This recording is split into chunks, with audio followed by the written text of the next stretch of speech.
सबको पता है कि एक रब है, एक अल्लाह है, एक वाहिगुरु, एक गॉड, एक राम है। दो किसी ने नहीं बोला, लेकिन हम दो बना के बैठ गए हैं केवल और केवल नाम की वजह से। अल्लाह और राम ये दो नहीं है। जब तक ये चीज़ आप नहीं समझोगे, जब तक आपका ये विरोध कभी खत्म ही नहीं होगा। अल्लाह और राम दो नहीं है, ना किसी ने अल्लाह को देखा, ना उस रमता राम को देखा, लेकिन नाम की वजह से दोनों झगड़ा कर रहे हैं। अल्लाह और राम एक ही ताकत के नाम है, उसी ताकत से ये शरीर चल रहा है। आपका जो शरीर चल रहा है ये अल्लाह की वजह से, राम की वजह से चल रहा है। जैसे ही वो इस शरीर से अलग हो जाता है, आपका शरीर डेड हो जाता है, आपका शरीर मर जाता है। अब वो अल्लाह और राम जो है वो केवल नाम नहीं है, ये केवल नाम है, वो एक ताकत है, उसकी एक हस्ती है। उस हस्ती के बारे में आज हम जानेंगे कि वो क्या है, कैसे पहचाने उसे। तो गीता में आप देखेंगे, गीता ग्रंथ हमारा सबसे उच्च कोटि का ग्रंथ है हिंदू धर्म का, जिसमें श्री कृष्ण जी ने पूरा ज्ञान समझाने की कोशिश करी। किसे? अर्जुन को। अर्जुन को पूरा ज्ञान समझाते हुए क्या बताया गया कि हे अर्जुन, हर जीव भगवान की भक्ति करना चाहता है, परमात्मा को पाना चाहता है, लेकिन उसका तरीका सही ना होने के कारण वो पूरा जन्म भक्ति तो करता रहता है, लेकिन उसको वो वस्तु नहीं मिल पाती जिसकी वो तलाश कर रहा था, और अंत समय में वो खाली हाथ यहाँ से चला जाता है। तो उन्होंने समझाया कि भक्ति करते हैं तो कैसे करते हैं, भक्ति करनी है तो किसकी करनी है। गीता में आपको ये सब समझाया गया है, लेकिन हमें गीता का सही ज्ञान देने वाला कोई गुरु नहीं मिल रहा। जितने भी मिल रहे हैं वो केवल गीता का पाठ पठन कर रहे हैं, गीता की कहानियां सुना रहे हैं, कृष्ण जी की लीलाएं बता रहे हैं, लेकिन जो कृष्ण जी ने दिव्य ज्ञान दिया है जिससे हमारी मुक्ति होगी, हमें वो ज्ञान नहीं दिया जा रहा। तो उस ज्ञान का क्या नाम है जिससे हमारी मुक्ति होगी? उसका नाम है आत्म ज्ञान। आप देखोगे गीता में कृष्ण जी ने अर्जुन को हर जगह एक ही चीज समझाने की कोशिश करी कि हे अर्जुन, उस अजन्मे को जान जिसका कभी जन्म नहीं होता, जिसकी कभी मृत्यु नहीं होती, जिसको शस्त्र काट नहीं सकता, अग्नि जला नहीं सकती, वायु सुखा नहीं सकती, जल भिगो नहीं सकता। कौन है वो? उसको जान। वो अजन्मा है, नित्य है, शाश्वत है, सनातन है, वही सनातन है। अगर हमने उसको जान लिया तो हम सनातनी होंगे, अगर हम उसको नहीं जान पाए तो हम सनातन धर्म के नहीं हैं। तो सनातन क्या है? आत्मा ही सनातन है। उसी आत्मा का पूरा खुलासा गीता में किया गया है। उसमें यहां तक समझा दिया गया, अर्जुन तू, मैं और ये समस्त राजा महाराजा जितने भी खड़े हुए हैं, हम सब शरीर नहीं हैं, हम सब आत्मा हैं। और जो अपने आप को शरीर मानता है, शरीर समझता है, वो अज्ञानी है। अरे शरीरों के मरने पर भी आत्मा का नाश नहीं होता। हम और तुम आत्मा हैं, शरीर तो उस आत्मा के कपड़े हैं जो युद्ध ना भी हो तब भी एक दिन नाश हो जाएंगे। जरूरी नहीं कि कोई आपको मारे तभी आपका शरीर मरेगा। बिना किसी के मारे भी शरीर अपने आप जर्जर अवस्था में जाके ये आत्मा उस शरीर को छोड़ देती है। जिसको किसी ने तीर नहीं मारा, जिसको किसी ने गोली नहीं मारी, उसको क्या जरूरत है शरीर छोड़ने की? वहां तो मजबूरी है, किसी ने गर्दन ही काट दी, अब छोड़ना पड़ेगा शरीर। लेकिन जिसकी कोई गर्दन नहीं काट रहा है, वो क्यों शरीर छोड़ रही है आत्मा? क्योंकि आत्मा इन फटे हुए पुराने कपड़ों को उतार देती है और फिर एक नया कपड़ा धारण कर लेती है। कहाँ धारण करती है? माँ के गर्भ में। माँ के गर्भ में ये कपड़े धारण किए जाते हैं। माँ के गर्भ में ये कपड़े धारण किए जाते हैं। हम उन कपड़ों को धारण करते हैं, लेकिन हम कपड़े नहीं हो जाते। ये लड़का, लड़की, आदमी, औरत, आप देखेंगे ये माँ के गर्भ में तैयार होता है। माँ के गर्भ में जब तैयार होता है तो हम डॉक्टरों के पास भी कई बार पहले जाते थे, अब तो चलो जुर्म हो गया ये टेस्ट करवाना, लिंग टेस्ट करवाना कि लड़की है या लड़का है। तो मशीनों के द्वारा हम ये पता कर लेते थे कि हमारे बहू बेटी के गर्भ में लड़का आ रहा है कि लड़की आ रही है, जबकि लड़का और लड़की केवल कपड़े हैं। हम कपड़ों का टेस्ट करवाते रहे, लड़का और लड़की के कपड़े पहन के कौन आ रहा है हम उसको नहीं समझ पाए। वो जीवात्मा है जो इन दोनों शरीरों को धारण करती है, कभी आदमी बन जाती है, कभी औरत बन जाती है, केवल कपड़े पहनने मात्र से। आप इस दुनिया में देखो, जितनी भी दूर नजर जाएगी, या तो आदमी या औरत, या फिर जो ट्रांसजेंडर है, ना आदमी ना औरत, इसके अलावा आपको और कुछ दिखाई ही नहीं देगा। लेकिन ये सब कपड़े हैं, हम और आप कपड़े नहीं हैं। अब हम और आप कपड़े नहीं हैं, हम और आप शरीर नहीं है, आत्मा है, तो कृष्ण जी क्या है? वो आदमी है या औरत है या एक आत्मा है? अगर हम उन्हें आदमी और औरत बना दें कि कृष्ण जी तो आदमी है, तो भाई आदमी तो एक चोला है, मनुष्य है तो मानुष तो एक चोला है, तो चोला तो नहीं है कृष्ण जी। चोला मतलब कपड़े। मनुष्य चोला धारण किया, उन्होंने धारण किया है, वो मनुष्य नहीं हो गए। जैसे उन्होंने मछली का भी अवतार धारण किया था। मछली मत्स्य अवतार सुना है ना?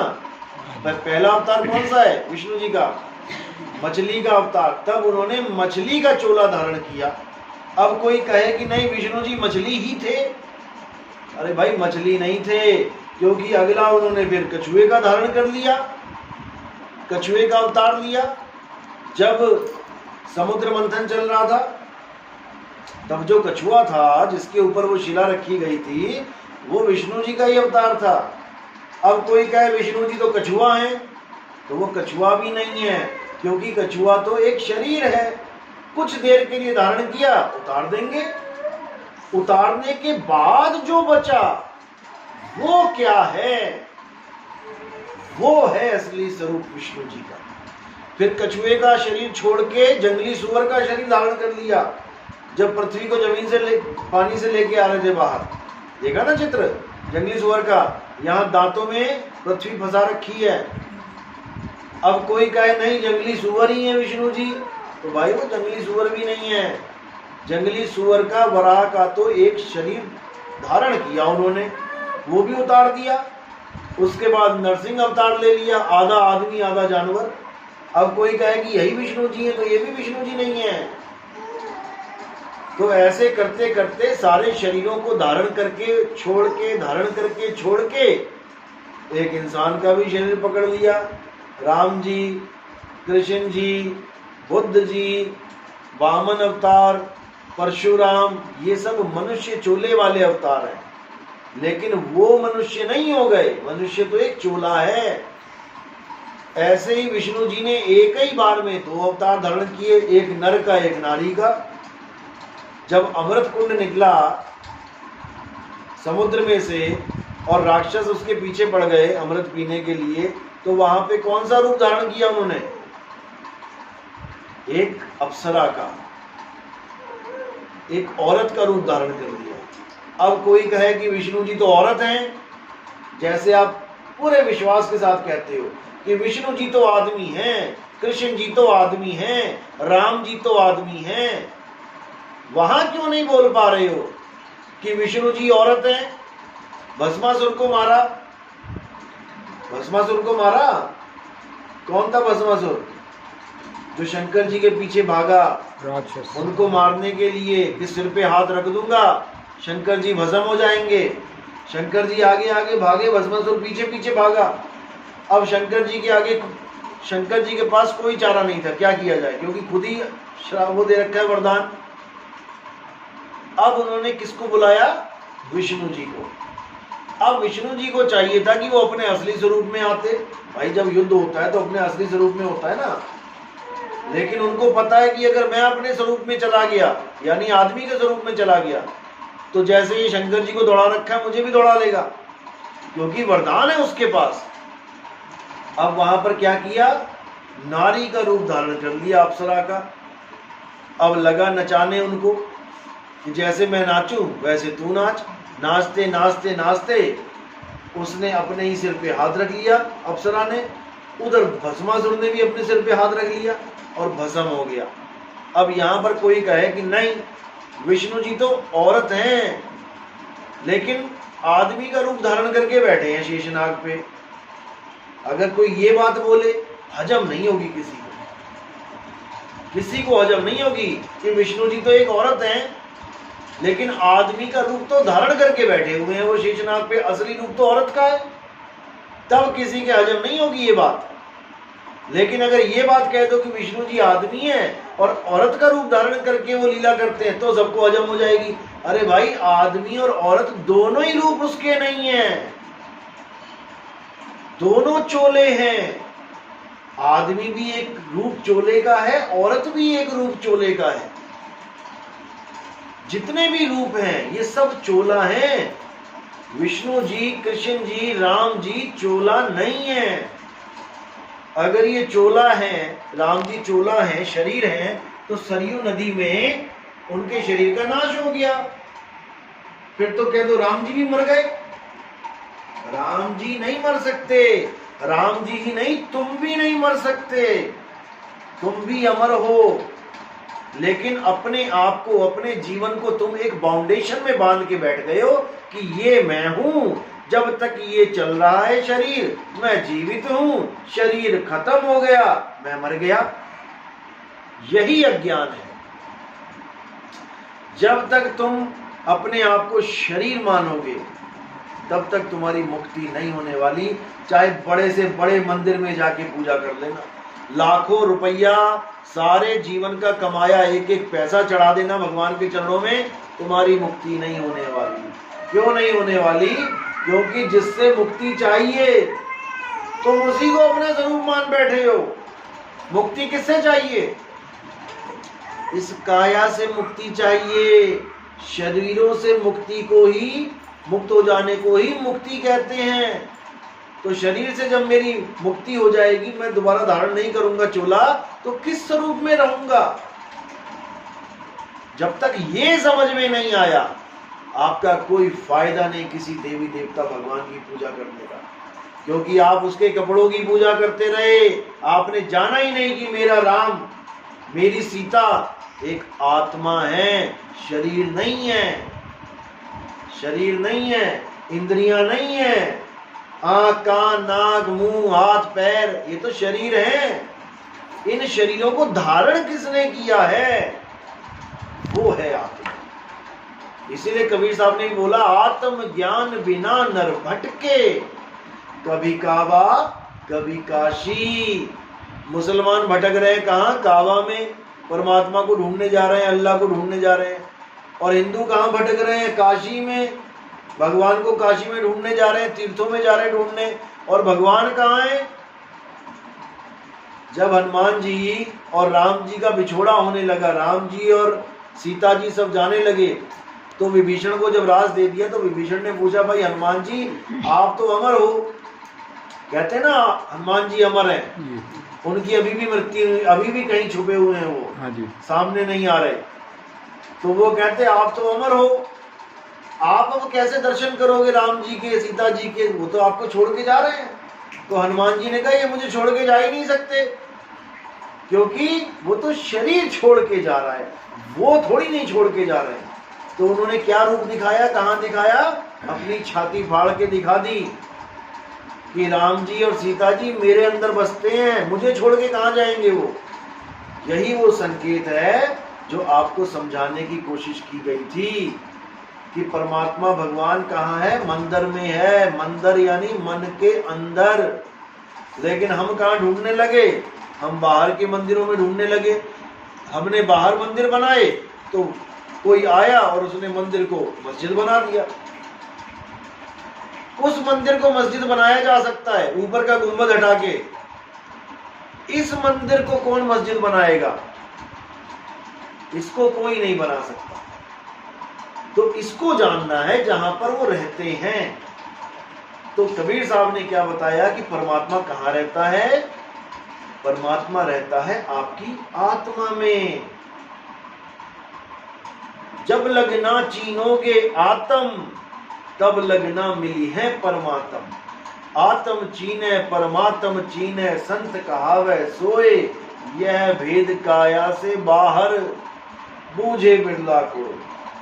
अगर आप शरीर रूप में देखते हो तो आपके मन के अंदर सब विराजमान है। आप देखो सपनों में आपको कितने शरीर दिखाई देते हैं, हाथी, घोड़ा, शेर, चीता, बड़े बड़े पहाड़, बड़ी बड़ी नदियां, ये सब शरीर हैं, तत्व हैं। कहाँ हैं? तुम्हारे अंदर है। तुम्हारे अंदर पूरा समुद्र है, लेकिन तुम्हें नहीं पता। इसीलिए आत्मा का ज्ञान ही सबसे सर्वश्रेष्ठ ज्ञान है। हमें आत्मा का ज्ञान चाहिए।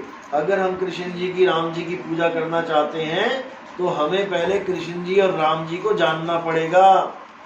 कृष्ण जी को जानना, राम जी को जानना और उनके कपड़ों को जानना, ये दोनों अलग अलग बातें हैं। आप लाल साड़ी, पीली साड़ी, हरी साड़ी पहन के बैठ सकते हो। इन साड़ियों को पहनने से आप लाल, पीले, हरे नहीं हो गए। ये आपने वस्त्र धारण किए हैं, आज पीला पहना है, कल लाल पहन लेंगे, परसों सफेद पहन लेंगे। इसी प्रकार ये सारे शरीर, कभी कोई शरीर धारण किया, कभी कोई धारण किया, कभी कोई धारण किया। ये सब शरीर धारण करना और छोड़ना चलता रहेगा, जन्मों जन्मों से चल रहा है और चलता रहेगा। सतयुग से त्रेता आ गया, त्रेता से द्वापर आ गया, द्वापर से कलयुग आ गया। क्या हमने सतयुग, द्वापर, त्रेता में कोई भक्ति नहीं करी होगी राम जी, कृष्ण जी की, विष्णु जी की? सबकी करी। लेकिन आज भी यहीं बैठे हैं, आज भी यहीं बैठे हैं। इसका ये प्रमाण है कि हम मुक्त नहीं हुए। हम किसी भी भक्ति को, कितने ही हमने यज्ञ किए, उनको करने के बाद भी हम मुक्त नहीं हुए, क्योंकि हम आज भी यहाँ बैठे हैं। और अगर हमने फिर से दोबारा गलत भक्ति कर दी तो हम दोबारा माँ के गर्भ में आ जाएंगे। एक बार माँ के गर्भ में आना, एक बार शरीर छोड़ना इतना मुश्किल है कि आपकी हालत खराब हो जाएगी। जब मृत्यु आएगी हालत खराब हो जाएगी। एक बार मरना कितना मुश्किल है, लेकिन इस माया के जाल में आप बार बार जन्म लेते हो, बार बार मरते हो। अरे एक ही बार मार के काम खत्म करो ना हमारा। लेकिन नहीं, दोबारा फिर सृष्टि बना देंगे, फिर तुम्हें यहां पे उठा के पटक देंगे। इन चीजों से बचना है तो आत्मज्ञान में आना है। आत्मज्ञान का मतलब है मैंने एक बार शरीर छोड़ दिया, अब मुझे दूसरा शरीर धारण करने की जरूरत नहीं है। मैं मुक्त अवस्था में रहूंगा, मुक्ति पद में रहूंगा। और वहां पर रहने के बाद मुझे किसी माँ की, किसी भाई की, किसी बेटे की नौकरी, मकान, दुकान, भोजन, पानी, इसकी कोई जरूरत नहीं पड़ेगी। हर चीज से मुक्ति, क्योंकि यही चीजें बंधन हैं। शरीर धारण करने के बाद इसी में उलझे पड़े हैं हम लोग। तो एक ही मौका मिला है, इंसानी चोला। अगर ये इंसानी चोला गलती से छूट गया और आप सत्य को नहीं धारण कर पाए तो आपकी दुर्गति होना निश्चित है। कृष्ण जी ने कोई कमी नहीं छोड़ी गीता में समझाने में, लेकिन हम नहीं समझ पाए। कृष्ण जी ने गीता में बिल्कुल साफ बोला कि जो भी देवी देवताओं की पूजा करते हैं, जो भी भूतों की पूजा करते हैं, जो भी पितरों की पूजा करते हैं, ये सब अज्ञानी है, अल्प बुद्धि है। इनकी पूजा नहीं करनी है। तो करना क्या है? अपनी आत्मा को जानना है। अध्याय 2 पढ़ो ढंग से, अच्छी तरह। कृष्ण जी का और देवताओं का तो आपस में कोई कनेक्शन है ही नहीं। हमने कृष्ण जी को भी देवता बना के रख दिया। कृष्ण जी देवताओं के खिलाफ हैं। जब उन्होंने उंगली पे पहाड़ उठाया, देखी ना फोटो, हनुमान जी ने पहाड़ उठाया, देखी? हनुमान जी पहाड़ लेके उड़ रहे हैं। क्यों उठाया था हनुमान जी ने पहाड़? क्योंकि वो चीन नहीं पाए कि संजीवनी बूटी कौन सी है। बहुत सारी बूटियां थी, तो उन्होंने क्या किया, पूरा पहाड़ उठा के ले आए कि जो चाहिए होगा ले लेंगे उसमें से। लेकिन कृष्ण जी को कौन सा पहाड़ उठाने की जरूरत पड़ गई? क्यों? कौन सी संजीवनी बूटी लानी थी? क्यों उठाया कृष्ण जी ने पहाड़? किसके साथ झगड़ा हो रहा था? इंद्र के साथ। इंद्र के साथ। इंद्र कौन है? देवता है या देवताओं का राजा? देवताओं का राजा। तो जब देवताओं के राजे के साथ झगड़ा हो रहा है तो कृष्ण जी कैसे कह सकते हैं कि देवताओं की पूजा करो? जिस देश के राजा के साथ हमारा झगड़ा हो रहा है, उस देश के एमएलए, सीएम, इनको कौन पूजे? आप पढ़ो 7वां अध्याय, अच्छी तरह पढ़ो, उसमें सारे देवताओं का खंडन कर दिया, एक भी देवता को नहीं पूजा। एस्कॉन मंदिर में जाओ, हर बड़े शहरों में एस्कॉन टेम्पल है, आप उनको हनुमान जी की पूजा करवा के दिखा दो, आप उनको भोले शंकर की पूजा करते हुए देख लो, कभी नहीं करेंगे। अंग्रेज लोग जो ढोलकियां बजाते आते हैं, हरे कृष्णा हरे रामा, उनको कहो जरा कि किसी और देवता की पूजा करके दिखाओ, एक भी नहीं करेगा। चाहे गुरु बैठा हो चाहे चेला बैठा हो, करके दिखा दे वो। YouTube खोलोगे, झगड़ा चल रहा है आपस में इन लोगों का। ये कह रहे हैं कृष्ण जी भक्त परमात्मा है, और शंकर जी वाले कह रहे हैं अरे भाई शिव जी से विष्णु जी की उत्पत्ति हुई है। आप शिव महापुराण पढ़ो, उसमें विष्णु जी की उत्पत्ति शिव जी से दिखा रखी है। वो विष्णु पुराण दिखा रहे हैं, वो शिव पुराण दिखा रहे हैं। विष्णु पुराण में लिखा है कि विष्णु जी से पैदा हुए शंकर जी, शिव पुराण में लिखा है शिव जी से पैदा हुए विष्णु जी। इनका अपना झगड़ा नहीं खत्म हो पा रहा है। नहीं तो आप शिव जी की पूजा करवा के दिखा दो एस्कॉन मंदिर में, एक भी नहीं करेगा, क्योंकि वहां पे वर्जित है। गीता का 7वां अध्याय वर्जित करता है कि किसी देवी देवताओं की पूजा नहीं करनी है। जो देवी देवताओं की पूजा करेगा वो देवलोक को जाएगा,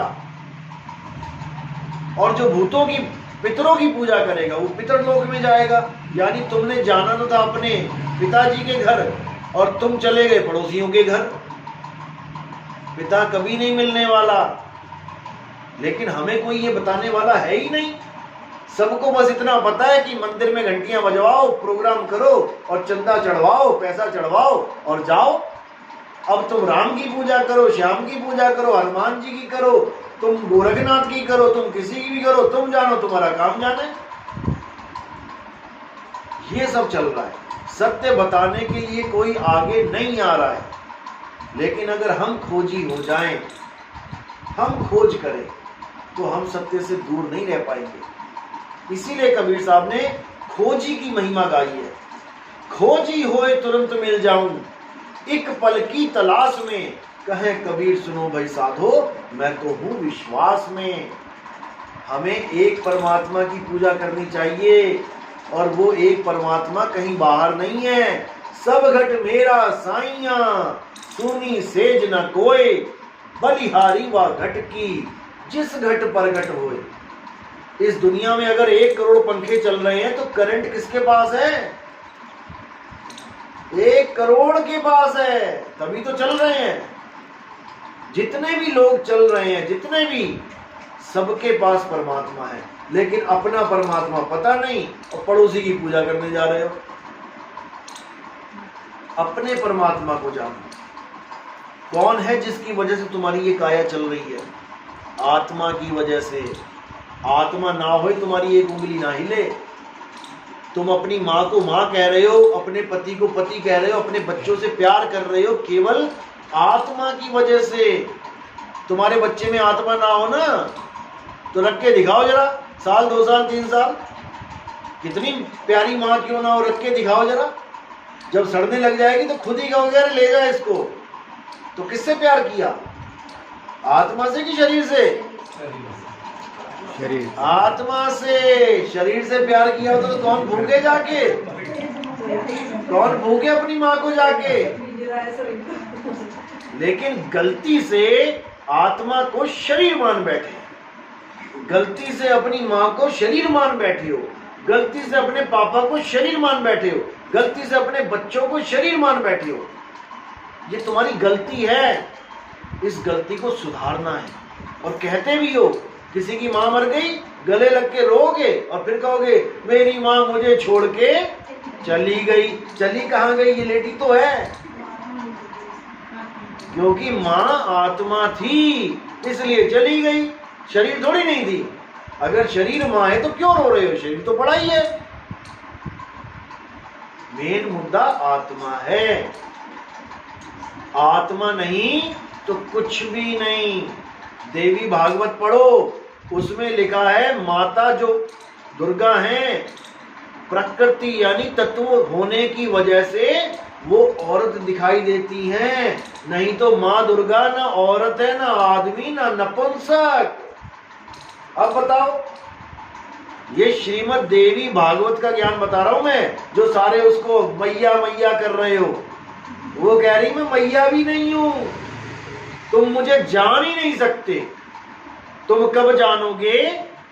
जब तुम्हारे जीवन में एक ऐसा गुरु आएगा जो आत्मा का ज्ञान रखता है, वही तुम्हें तुम्हारी आत्मा का ज्ञान दे सकता है। अध्याय 4 34वां श्लोक गीता का पढ़ो। अगर भगवान को अपनी पूजा करवानी थी तो बीच में गुरु को क्यों ले आए? अपना ही पूजन करवाना था तो आत्मा के बारे में क्यों बता रहे हो भाई? आत्मा का क्या मतलब है फिर? मैं भगत, मेरा भगवान कृष्ण जी, अब बीच में दूसरा अध्याय की क्या जरूरत है? इसीलिए जरूरत है क्योंकि दूसरा अध्याय ही सार है, इस जीवन का सार है। गीता का सार वो नहीं जो तुम कैलेंडर पे देखते हो, तू क्या लेके आया, तू क्या लेके जाएगा, जो पाया यहीं पाया, जो छोड़ा यहीं छोड़ा। ये तो एक शराबी भी बता देगा तुम्हें। इतना ज्ञान तो शराब पीने के बाद, इतनी बातें तो शराबी बता देगा। क्या लेके आया यार, तू क्या लेके जाएगा, उसको भी पता है। गीता का सार है आत्मज्ञान, जिसको शस्त्र काट नहीं सकता, अग्नि जला नहीं सकती, वायु सुखा नहीं सकती, जल भिगो नहीं सकता। उस ज्ञान को प्राप्त करना है, तब जाके समझो कि तुम्हें कुछ प्राप्ति हुई। गीता बोलने का कोई फायदा हुआ? नहीं तो कोई फायदा नहीं हुआ। जैसे आए थे बेरंग लिफाफे की तरह वैसे ही चले गए। तो इसी को समझना है। इसी ज्ञान को धारण करने के लिए राम जी और कृष्ण जी को भी गुरु बनाने पड़े। कौन थे गुरु राम जी के? गुरु वशिष्ठ। और कृष्ण जी के गुरु कौन थे? जिनको भगवान मान के आप पूज रहे हो, वो खुद गुरु के चरणों में बैठे हैं। उनको गुरु करने की क्या जरूरत थी? तो इसलिए कबीर साहब भी कहते हैं कि बिन गुरु पढ़े जो वेद पुराना, और सार न जाने रहे अज्ञाना। वो सार नहीं जानते। सार यानी कि आत्मा, आत्मा को नहीं जानते। आत्मा ही सार है। सत्य नाम आत्मा का नाम है, जो सदा सदा सत्य है। सत्य नाम है सार, बूझो संत विवेक करी, उतरो भव जल पार, सतगुरु का उपदेश यही। सत्य नाम है सार। सार यानी आत्मा। सार सार तो गही रहो, और थोथा दियो उड़ाए। आत्मा को छोड़ के जो कुछ भी है, मन, माया, 3 गुण, 5 तत्व, 25 प्रकृति, इस सब को थोथे को उड़ा दो और केवल आत्मा सार को ग्रहण कर लो। तब तुम्हें समझ में आ जाएगा कि असल में तुम्हारा स्वरूप है क्या। ना तुम नर हो, ना तुम नारी हो, तुम हो नाम। तुम्हारा स्वरूप है नाम। और कौन सा नाम? सत्य नाम। जिसको बोला तुमसे कहूं मैं नाम विचारी, ना वो ज्योत, ना पुरुष, न नारी। ये आत्मा ना तो ज्योत है। कई लोग यहां पर ध्यान लगा लेते हैं और यहां ज्योत प्रकट कर लेते हैं, कहते हैं हमें आत्मज्ञान हो गया। सपने में भी नहीं हुआ। आत्मज्ञान का मतलब होता है खुद का ज्ञान। जैसे आत्महत्या का मतलब होता है खुद की हत्या, आत्मनिर्भर का मतलब होता है खुद पे निर्भर, आत्मरक्षा का मतलब होता है खुद की रक्षा, आत्मकथा का मतलब होता है खुद की कथा। ऐसे ही आत्म ज्ञान का मतलब होता है खुद का ज्ञान। जब तुम किसी ज्योत को देख रहे हो तो तुम तो देख रहे हो। किसका ज्ञान हुआ तुम्हें? जो दिख रहा है। जो देख रहा है वो कौन है? उसको नहीं जानते। जो देख रहा है वो अजर अमर अटल अविनाशी है, जो ना तो कभी पैदा होता है ना कभी मरता है। आप रात में सोते हो ना, रात में कितने घंटे सोते हो? 4-5 घंटे सोते ही हो, 6 घंटे जी। रोज सोते हो। अगर आप सोते हो तो फिर सपना कौन देखता है? आत्मा। तो फिर सोया कौन? तो सोया कौन? शरीर सोया। तुम तो शरीर हो ही नहीं, तुम तो आत्मा हो। तुम आत्मा हो, तुम दिन में भी देख रहे हो और तुम सोने के बाद यानी शरीर के सोने के बाद रात में भी देख रहे हो। तुम कभी नहीं सोते, कभी सोती ही नहीं। ये 24 घंटे सर्विस देती है ये। लेकिन हमें समझ ही नहीं आ रहा कि मैं सो रहा हूं कि मेरा शरीर सो रहा है। ना हम सोते हैं ना हम कभी खाते पीते हैं। कौन खा रहा है? शरीर खा रहा है। केला खा लिया, सेब खा लिया और कह क्या रही है आत्मा? मैं खा के आया, मैं खा के आया। अरे तू खा ही नहीं सकता कभी, खाने वाला कोई और है। शरीर खाता है, शरीर ही खाता है, शरीर ही निकालता है, पचाता है। तुम कुछ नहीं खाते, तुम्हें खाने की जरूरत ही नहीं है। तुम अजर अमर अविनाशी हो, अटल सत्य हो, ईश्वर अंश, जीव अविनाशी। ये जीव अविनाशी है, लेकिन अपने स्वरूप को ना जानने के कारण अपने आप को शरीर मान बैठा है। शरीर मान बैठा है तो अब इसका जन्म और मरण होगा। इसीलिए कृष्ण जी ने 4 अध्याय में बोला, हे अर्जुन, तेरे और मेरे कई जन्म हो चुके हैं, तू उन्हें नहीं जानता लेकिन मैं जानता हूं। अब यहां पर कई जन्म हो चुके हैं। कई जन्म तो तब होंगे ना जो कई बार मृत्यु हो चुकी है। आपके 10 जन्म हो गए तो 10 जन्म तो तब हुए ना जब 10 बार मृत्यु भी हुई है, तभी तो जन्म हुए। तो कृष्ण जी कह रहे हैं कि तेरे और मेरे कई जन्म हो लिए। अब ये कौन से स्वरूप की बात चल रही है? देही स्वरूप की, यानी देह स्वरूप में मैं भी कई बार आ लिया और हे अर्जुन तू भी कई बार आ लिया। लेकिन अब अगला ही श्लोक क्या कह रहा है? ये 5वां श्लोक है। अगला श्लोक कह रहा है कि यद्यपि मैं अजन्मा हूं, मैं अजन्मा हूं, मेरा कभी जन्म नहीं होता। दोनों ही श्लोक एक के बाद एक लिखे गए हैं, तो या तो पहला सही है या फिर दूसरा सही है। दोनों में से एक सत्य है। या तो कह दो कि मेरा कभी जन्म होता ही नहीं है, ये सत्य है, या फिर ये लिख रहे हो कि मेरे और तेरे कई जन्म हो लिए, फिर तो ये झूठ हो गया। लेकिन ये दोनों ही सत्य हैं। कैसे सत्य हैं? जहां जन्म की बात हो रही है वो देही स्वरूप की बात हो रही है कि तेरे मेरे कई जन्म हो लिए। मैं पता नहीं कितनी बार राम बन के श्याम बन के आ लिया, कितनी बार मैं मत्स्य अवतार, कछुए का अवतार लेके, वराह का अवतार लेके, कितनी बार मैं नरसिंह का अवतार लेके आ लिया। तेरे मेरे कई जन्म हो चुके हैं, लेकिन मैं अजन्मा हूं, यानी असल में मेरा जन्म नहीं होता। मैं एक आत्मा हूं। जब इस ज्ञान को समझोगे तब समझ पाओगे कि असल में कृष्ण जी का असली स्वरूप क्या है और हमें पूजा किसकी करनी है, नकली स्वरूप की या असली स्वरूप की। उस स्वरूप की पूजा करनी है जिसको शस्त्र काट भी सकता है, अग्नि जला भी सकती है। कैसे शरीर छूटा था कृष्ण जी का? अंत समय में शरीर का क्या हुआ था? तीर लगा, उनके पैर में तीर लग गया था। एक बहेलिये ने तीर मारा था तो उसमें तो शस्त्र लग गया, अस्त्र लग गया। तो उसकी पूजा करनी है जिसमें शस्त्र अस्त्र लग सकता है, या उसकी पूजा करनी है जिसको शस्त्र अस्त्र नहीं काट सकता। उस स्वरूप की जब तुम पूजा करोगे, कैसे करोगे? हे अर्जुन, जब तुम उस गुरु की शरण में जाओगे जो अपनी आत्मा को जान चुका है, वही तुम्हें तुम्हारी आत्मा का ज्ञान करा सकता है।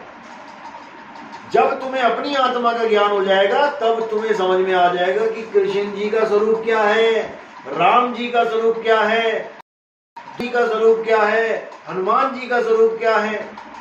ये जितने भी गुरु शरीरों वाला स्वरूप लेके बैठे हुए हैं, इनको गुरुआ बोला है कबीर साहब ने। गुरुआ तो घर घर फिरे, कौड़ी केर 50, एक कौड़ी में 50 गुरु मिल जाते हैं ऐसे। और अपने रूप की खबर नहीं, शिष्य करण की आस। अपना रूप जानते नहीं है, मैं एक आत्मा हूं, और चेले बनाने में लगे हैं, लाखों करोड़ों चेले बना लिए। अब ना उसको अपना रूप पता है और ना ही चेले का पता है। वो खुद को आदमी मान के बैठा है और चेले को आदमी और औरत बना के बैठा है। यही अज्ञान है। ऐसे गुरुओं के लिए क्या बोला कबीर साहब ने, कहां जाएंगे ये लोग? अरे झूठा गुरु अजगर बना, लख 84 जाए, और सारी संगत चींटी बनी, तोड़ तोड़ के खाए।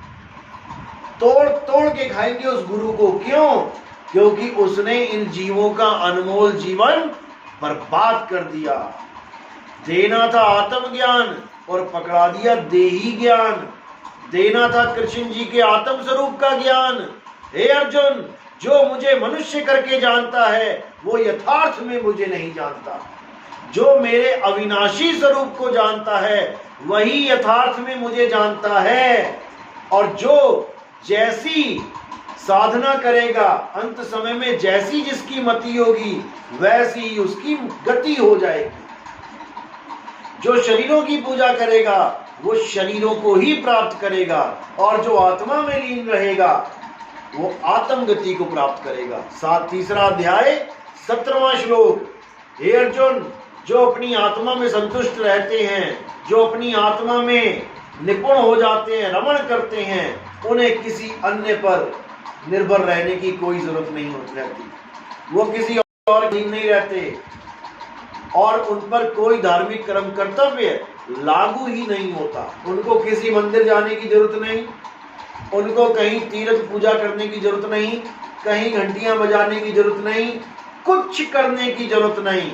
वो बस अपनी आत्मा में लीन रहे। अपनी आत्मा में लीन जो हो जाते हैं वो अपने स्वरूप को प्राप्त कर लेते हैं, और वो ही जीव स्थित प्रज्ञ कहलाते हैं। स्थित प्रज्ञ का मतलब है अब वो ऐसी स्थिति में स्थित हो गए, अब उन्हें जन्म मरण का रोग नहीं लगेगा। अब उनको कहीं आने जाने की जरूरत नहीं है। तो ये ज्ञान दिया गया गीता में, लेकिन अज्ञानी जीवों ने, अज्ञानी गुरुओं लोगों ने ये ज्ञान कभी किसी को दिया ही नहीं। आत्मा आत्मा तो सब करते रहे, क्योंकि गीता में लिखा इसलिए करना पड़ रहा है, लेकिन पूजा फिर शरीरों की करवाते रहे। ज्ञान फिर वही पकड़ा दिया कि कृष्ण जी मृगनैनी, हिरणी जैसी आंखों वाले और बांसुरी पकड़ के खड़े हैं, उनकी पूजा करो। यही अज्ञान है, इसी को समझना है। तो ये सब तब समझ में आएगा जब आप सत्संग सुनोगे। बिन सत्संग विवेक न होई, राम कृपा बिन सुलभ न सोई। सत्संग की क्या जरूरत है आपको? राम जी का मंदिर घर के सामने है, जाओ वहां घंटी बजाओ, पूजा करके घर वापस आ जाओ। लेकिन ये सत्संग क्यों बोला जा रहा है? सत्संग का मतलब होता है सत्य का संग। हे अर्जुन, इस दुनिया में दो तत्व हैं, एक सत्य तत्व, एक असत तत्व।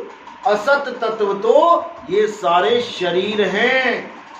क्यों असत्य हैं? क्योंकि ये एक स्वरूप में नहीं रहते, ये बदलते रहते हैं। जब भगवान राम पैदा हुए तो छोटे से थे, बड़े होते होते होते बदलते बदलते बदलते बदलते देखो कितने बड़े हो गए। कृष्ण जी जब पैदा हुए छोटे से अपने पिताजी के ऊपर सिर पे टोकरी में बैठे हुए थे, धीरे धीरे बढ़ते रहे, बढ़ते बढ़ते बढ़ते कितने बड़े हो गए। आप और हम जब पैदा हुए छोटे से थे और बढ़ते बढ़ते बढ़ते आज देखो बूढ़े भी हो गए। जो चीज बदल जाती है अर्जुन, जो परिवर्तनशील है, वो असत्य है, उसकी पूजा नहीं करनी है। और जो सत्य तत्व है वो आत्मा है। आत्मा कभी नहीं बदलता। आत्मा एक रस, अखंड, अविनाशी, अचल, अडोल, अबोल, सनातन, सिद्ध है। वो सिद्ध है अपने आप में। वो ये रिद्धियों सिद्धियों का गुलाम नहीं है, वो अपने आप में सिद्ध है। इसी सत्य तत्व को धारण करवाने वाले गुरु को सतगुरु कहते हैं। सतगुरु सोई सतनाम बतावे और बाकी गुरु कोई काम आवे। सतनाम का मतलब है तुम्हारा सच्चा स्वरूप, तुम्हारा सच्चा नाम। अरे सत्य नाम कोई नाम नहीं, यह है आपन रूप। और जो जाने इस भेद को पावे आप स्वरूप। जो इस भेद को जानता है कि सतनाम क्या है, वो अपने आत्म स्वरूप को प्राप्त कर लेता है। नहीं तो जो अज्ञानी जीव है वो सतनाम सतनाम रटता है, वो तोते की तरह सतनाम सतनाम रटता है, उसका कुछ होने वाला नहीं है। इसीलिए साहेब बार बार सतनाम की महिमा गा रहे हैं। बाबा नानक सतनाम सतनाम करते सारी उम्र प्रचार करते रहे कि सतनाम को जानो। जब तक सतनाम को नहीं जानोगे तब तक असत्य में उलझे रहोगे। असत्य क्या है? ये शरीर ही असत्य है। इन शरीरों की पूजा से उठ जाना है और उस आत्मा को जानना है जिसका ज्ञान कृष्ण जी ने पूरी गीता में दे रखा है। अब हमारी अवस्था वो हो गई कि हम कृष्ण जी को तो मानेंगे पर कृष्ण जी की नहीं मानेंगे। जैसे एक आदमी था, उसका लड़का था, उसने जीना आराम कर दिया उस आदमी का, उसी के लड़के ने। क्यों? क्योंकि वो उसकी कहीं ना माने, उसकी कोई बात ही ना माने। लेकिन जहां पर भी फॉर्म भरना हो तो पिताजी का नाम बड़े प्रेम से लिख देवे। अब पिताजी उससे सुखी रहेगा कि दुखी रहेगा? वो गांव गांव जाके पिताजी कहता है यार एक लड़का पैदा हुआ, ऐसा पैदा हुआ मेरी सुनता ही नहीं है, लेकिन है मेरा ही लड़का। पिताजी पिताजी पूरा दिन करता है, प्यार पूरा करता है। बस वही हाल हमारा है। कृष्ण जी हम पूरा दिन करते रहेंगे राधे राधे राधे राधे, और कृष्ण जी जो हम समझा रहे हैं वो हम ना मानेंगे। तो कृष्ण जी हमसे खुश रहेंगे कि वो जा जाके हमारी तारीफें करेंगे लोगों से कि यार कैसा भगत आ गया, मुझे तो खूब मानता है, मेरी एक ना मानता है। तो ऐसे भगत को क्या मिलेगा? कुछ नहीं मिलेगा। इसलिए पहले गीता पढ़ो, और गीता पढ़ने से पहले हमारे सत्संग सुनो, तब तुम्हें गीता समझ में आने लगेगी कि वो कह क्या रही है। इसीलिए बार बार समझाया जा रहा है बिन सतगुरु बिन सत्संग विवेक ना होई। विवेक किस चिड़िया का नाम है? क्या होता है विवेक? विवेक होता है सत्य असत्य को अलग करने की ताकत। कहते स्वामी विवेकानंद बहुत विवेकी थे, मतलब झूठ और सच को अलग अलग कर देते थे। अब यहां पर झूठ और सच बिल्कुल सामने रख दिया। झूठ क्या है? शरीर, और सच क्या है? आत्मा। अब इस बात को जो समझ जाएगा वो है विवेकी, और जो समझकर भी सत्य का साथ नहीं दे पाएगा वो है अविवेकी। अब बस यही दो चीजें बचती हैं। दो प्रकार के गुरु हैं, एक है विवेकी गुरु जो विवेक के द्वारा तुम्हें सत्य वस्तु तक पहुंचा दे, और एक गुरु है अविवेकी गुरु जिसको गुरुआ बोला गया। गुरुआ। अब इन दोनों में फर्क बताया जा रहा है। कहते हैं गुरु मेरे सभी बड़े, उनको भी सम्मान दिया गया है। ऐसा नहीं कि उनको लताया गया है, उनको भी सम्मान दिया गया कि कम से कम तू रामकृष्ण करवा, उनकी पूजा करवा रहा है, नहीं तो पता नहीं कौन से गली नुक्कड़ पे जाके वो भगत दारू पीता, बीड़ियां गांजे पीता। इससे अच्छा लाख गुना है कि वो जाके मंदिर में राम जी कृष्ण जी की पूजा कर रहा है, लेकिन सारी उम्र पूजा ही करता रहेगा तो उसका भी कोई फायदा नहीं है। इसलिए बोल रहे हैं गुरु मेरे सभी बड़े अपनी अपनी और शब्द पारखी सो माथे का मोर। जो शब्द का विवेक करवा दे, शब्द मतलब आत्मा, और एक शब्द होता है जो मंत्र, जो गुरु लोग देते हैं आपको मंत्र जपने वाले। एक शब्द है आत्मा, एक शब्द है मंत्र। तो तुम्हें ऐसा गुरु चाहिए जो एक मंत्र को तो छुड़वा दे, और एक शब्द रूपी आत्मा का लखाव करा दे। सोई गुरु पूरा कहावे, दो अक्षर का भेद बतावे, एक छुड़ावे एक लखावे, यानी मंत्र छुड़ावे। राम राम राम राम, हरे कृष्णा हरे राम, राधे राधे, अल्लाहु अल्लाहु, वाहेगुरु वाहेगुरु, कबीर कबीर, जितने भी नाम है इन सबको छुड़वा देवे और एक लखावे। तुम्हें तुम्हारा असली नाम, तुम्हारा सतनाम, तुम्हारा आत्मज्ञान लखा देवे, समझा देवे। तब प्राणी निज घर को जावे, तब वो प्राणी अपने असली स्वरूप को पाएगा, अपने निज घर को जाएगा। निज घर यानी असली घर। नकली घर कौन सा है? ये है नकली घर। कुछ समय के लिए तुम्हें किया गया, चल बहन तू 20 साल रह ले, चल तू 30 साल रह ले, चल भाई तू 100 साल रह ले। एक दिन तो ये छोड़ना पड़ेगा, तब कहाँ रहोगे? प्रेत बनेंगे क्या? इसलिए घर मां ही घर दिखावे, जो इस घर तुम्हें अपना असली घर बता दे, वही सतगुरु है, ना कि इस घर की पूजा करवाए, मतलब शरीरों की पूजा करवाए, शरीरों को ही स्वरूप बताए, राम जी के शरीर की पूजा करवाए, कृष्ण जी के शरीर की पूजा करवाए, ये नहीं चाहिए।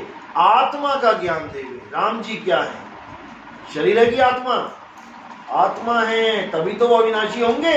अगर शरीर हुए तो तब भी मृत्यु आ जाएगी। इसलिए आत्म ज्ञान बिना नर भटके, कभी काबा कभी काशी, जल में मीन प्यासी, मोह देखत आवे हासी। चलो आज का सत्संग यही समाप्त करते हैं। और हमारे सत्संग आते हैं यूट्यूब पे। आपने यूट्यूब पे क्या लिखना है? कहत कबीर सुनो भाई साधो नितिन दास। बस आप इतना लिख दोगे तो हमारे सत्संग बिल्कुल सीरियल से आ जाएंगे। सामने कबीर साहब की एक गोल सी फोटो दिखाई देगी आपको। ये लिखते ही आपने उसी चैनल को सब्सक्राइब करना है, वो हमारा अपना चैनल है। वैसे आप लिखोगे नितिन दास के सत्संग तो आपको दुनिया भर के चैनल आ जाएंगे, सैकड़ों चैनल आपके सामने आ जाएंगे, लेकिन वो हमारे नहीं है, वो भक्तों ने बना रखे हैं। ठीक है, चलो बोले सतगुरु बंदी छोड़ सत